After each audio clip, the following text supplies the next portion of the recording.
Greetings world, we are Anonymous. We are making this video as an important announcement. The UK Conservative government has plans to create a new internet that would be heavily controlled and regulated.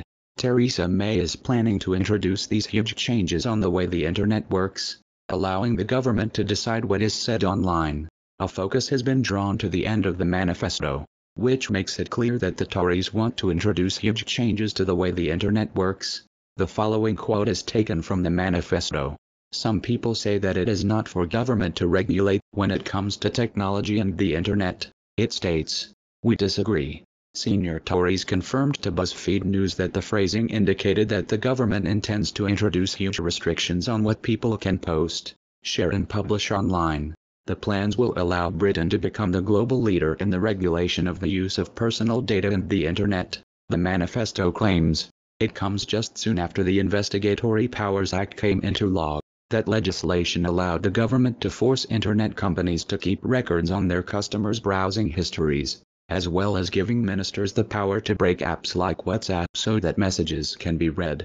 The manifesto references those increased powers, saying that the government will work even harder to ensure there is no safe space for terrorists to be able to communicate online. That is apparently a reference in part to its work to encourage technology companies to build backdoors into their encrypted messaging services, which gives the government the ability to read terrorists' messages, but also weakens the security of everyone else's messages. Technology companies have warned, this has placed Britain under some of the widest-ranging spying powers ever seen.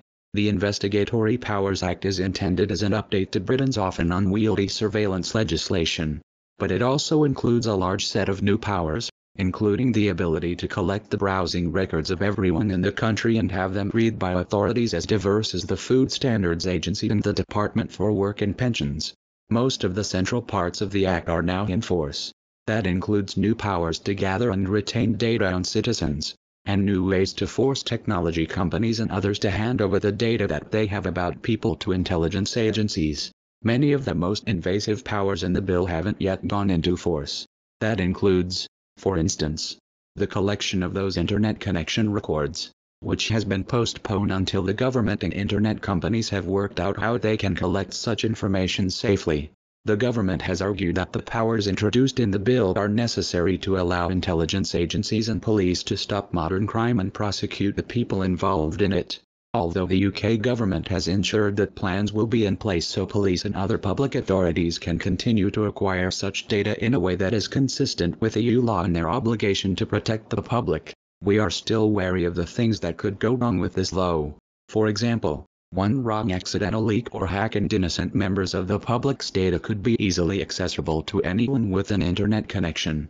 The law had been opposed by tens of thousands of people in a public petition.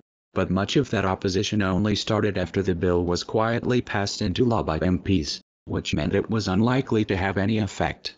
The government now appears to be launching a similarly radical change in the way that social networks and internet companies work. While much of the internet is currently controlled by private businesses like Google and Facebook, Theresa May intends to allow the government to decide what is and isn't published. The manifesto suggests, it should be as unacceptable to bully online as it is in the playground, as difficult to groom a young child on the internet as it is in a community, as hard for children to access violent and degrading pornography online as it is in the high street, and as difficult to commit a crime digitally as it is physically. Even though we truly condemn pedophilia and would like it banished from the internet, a lot is already being done about it. For example, a child pornography website known as The Playpen recently had 900 of their members arrested along with the site's founder Stephen W. Chase, who was sentenced to 30 years. This site was said to be the biggest of its kind, boasting over 150,000 users worldwide. Pedophiles are also constantly being exposed by internet vigilantes who pose as young children to lure the pedophiles out in the public, so they can easily be identified then arrested. Even well-known YouTubers have been exposed for being pedophiles with valid evidence. We know there's always more that can be done, but spying on innocent people isn't the way to do it. The Conservatives will also seek to regulate the kind of news that is posted online and how companies are paid for it. If elected, Theresa May will take steps to protect the reliability and objectivity of information that is essential to our democracy. and crack down on Facebook and Google to ensure that news companies get enough advertising money. If internet companies refuse to comply with the rulings, a suggestion that some have already made about the powers in the Investigatory Powers Act, then there will be a strict and strong set of ways to punish them. We will introduce a sanctions regime to ensure compliance, giving regulators the ability to fine or prosecute those companies that fail in their legal duties, and to order the removal of content where it clearly breaches UK law. The manifesto reads, in laying out its plan for increased regulation, the Tories anticipate and reject potential criticism that such rules could put people at risk. They believe it is for the government, not private companies, to protect the security of people and ensure the fairness of the rules by which people and businesses abide. Nor do they agree that the risks of such an approach outweigh the potential benefits.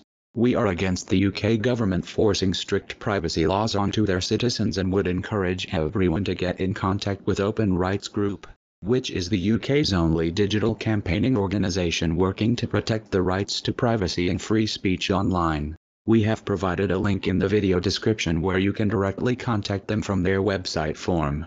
If you know of any other good organizations that advocate for the rights to privacy and free speech online, then let us know in the comments section, and we'll be sure to compile a list of them. We are anonymous. We are legion. We do not forgive. We do not forget. Expect us.